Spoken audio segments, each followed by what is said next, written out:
Hello mga karelasyon. So ngayon pag-uusapan naman natin kung ano nga ba yung mga kadahilanan kung bakit nami-miss ng isang lalaki ang babae. So ladies, kung nakaka-relate ka, panoorin mo ito. Disclaimer muna tayo, hindi ko nilalahat, okay? So umpisahan na natin sa number 1. Ito yung mga kulitan ninyo, okay?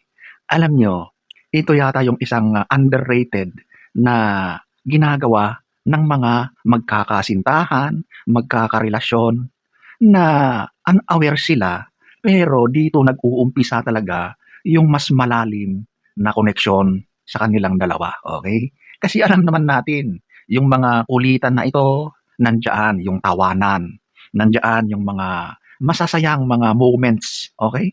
Madalas ang mga ito, ang mga naiiwan sa atin, naiiwan sa ating mga alaala, okay? Kapag mag-isa na tayo, kapag mag-isa ka na, doon mo na nare-realize na, uy, nami-miss ko na si ganito. Gusto ko na ulit makita, gusto ko na ulit makasama. Number 2, eto yung mga simpleng pagngiti mo sa kanya. Okay?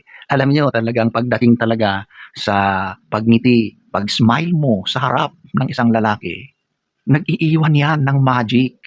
Yung mga pakiramdam sa pagkakataon na nginitian mo ang isang lalaki, lalo na kapag yung lalaki na yan ay may gusto sa iyo. Nako, sigurado na memory in na yan sa kanya. Nakasave na yung ngiti mo sa kanyang consciousness, okay?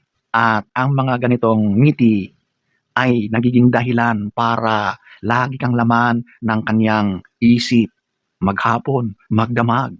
Nasa trabaho man siya, nasa bahay, nakahiga, matutulog na, yung ngiti mo na yan ang lagi niyang nakikita, nai-imagine, okay?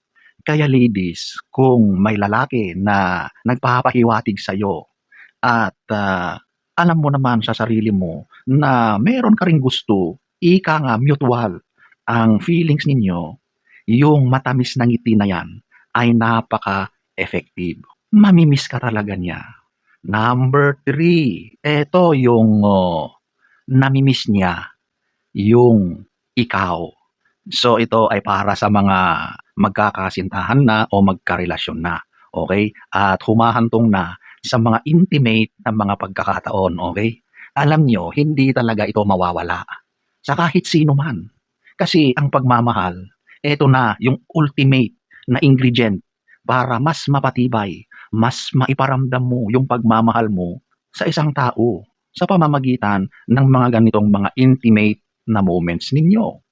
At hindi ito maikakaila na ito yung isang bagay na mamimiss ng isang lalaki sa iyo. Since mahal ka ng lalaki na yan, he always moves forward na makasama ka, na makita ka, na iparamdam sa iyo ang kanyang pagmamahal. Namimiss ka na niyan, literal, okay? Ito ay nangyayari on both genders, hindi lang sa lalaki, okay? Kasi kapag mahal mo ang isang tao, talagang inaasam mo, ninanais mo talaga na makasama mo siya sa mga ganitong mga pagkakataon. Number 4, nami-miss niya yung amoy mo. Oh, 'di ba? Talagang, tayong mga tao, hindi man tayo maglagay ng mga wisik-wisik na 'yan, pabango na 'yan, ito yung tinatawag na pheromones, okay? Bawat individual, meron kang unique na scent na lumalabas sa katawan mo. Alam niyo sa mundo ng mga hayop, kahayupan talaga ano, itong pheromones na ito, yung dahilan kung bakit nagkakaroon ng interaction sa mga male at female species. Alam ng lalaki kung gusto na ng babae na magkaroon ng mas intimate na labing-labing. Kasi gawa ng pheromones, naaamoy nila yan. Ganon din sa tao. Yung sariling scent mo, yun ang tumatatak sa lalaki. Siyempre, how much more kung naglalagay ka na ng mga commercial na scent, yung signature na scent na lagi mong ginagamit, okay? Alam nyo, yung mga amoy na yan, naiiwan yan sa memory ng isang tao, okay? Kaya kahit saan man siya, kung bigla siyang may nasinghot o naamoy na scent na katulad o malapit sa scent mo, naaalala ka na agad. Kaya nati-trigger yung pagka-miss niya sa iyo. Number 5, eto yung ang routine ninyo. Alam niyo, sa mga magkakarelasyon, magkakasintahan, yung mga ginagawa ninyo sa araw-araw, nasasanay na kayo diyan. Since araw-araw na ganyan ang ginagawa ninyo, yan yung isang dahilan na ma-miss ka ng isang lalaki. Lalo na kapag magkalayo kayo. Kasi na-break yung routine. So ngayon na magkalayo kayo, nawala yun. So dahil doon, mami-miss ka niya. Simpleng halimbawa na lang, yung araw-araw na binabati ka ng good morning, good night, o yung mga nanonood lang kayo ng TV na magkatabi, o yung simpleng nagkukulitan lang kayo. Yung mga bagay na ito ay talagang mahirap mawala sa isip o sa routine ng isang tao, lalo na kapag matagal na kayong magkasama. Number 6, eto yung nami-miss niya yung chemistry ninyo, okay? Yung bond ninyo, yung samahan ninyo, yung mga bagay na magkasundo kayo, okay? Siyempre sa isang relasyon hindi naman lahat ay okay sa inyong dalawa, lahat ay nagkakasundo. Pero siyempre may mga bagay-bagay din na pareho kayo na gusto ang mga gawain or mga bagay na 'yan. Madalas 'yan yung mga kulitan talaga, hindi talaga mawawala 'yan. Siyempre, yung mga happy moments niyo, yung mga tawanan, mga biruan, yung nag-aasaran kayo, yung mga moments na yan ay nangyayari dahil meron kayong chemistry.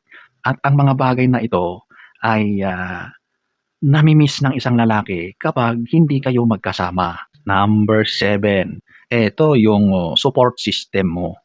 Alam mo kapag magkarelasyon na kayo, siyempre nagtutulungan kayo, nagdadamayan sa mga problema. Ikaw yung nagiging cheerleader niya. Ikaw yung nagpapataas sa kanyang moral kapag siya ay may pinagdadaanan. Ito yung mga bagay na namimiss niya kapag hindi kayo magkasama.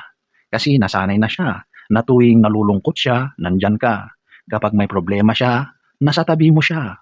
Pinaparamdam mo na nauunawaan mo at naiintindihan mo siya. Ang mga bagay na ito ay sobrang nami-miss ng lalaki kapag kayo ay magkalayo. So, ayan po mga ladies. Sa totoo lang, hindi naman na mami-miss ng isang lalaki ang sobrang perfect na babae.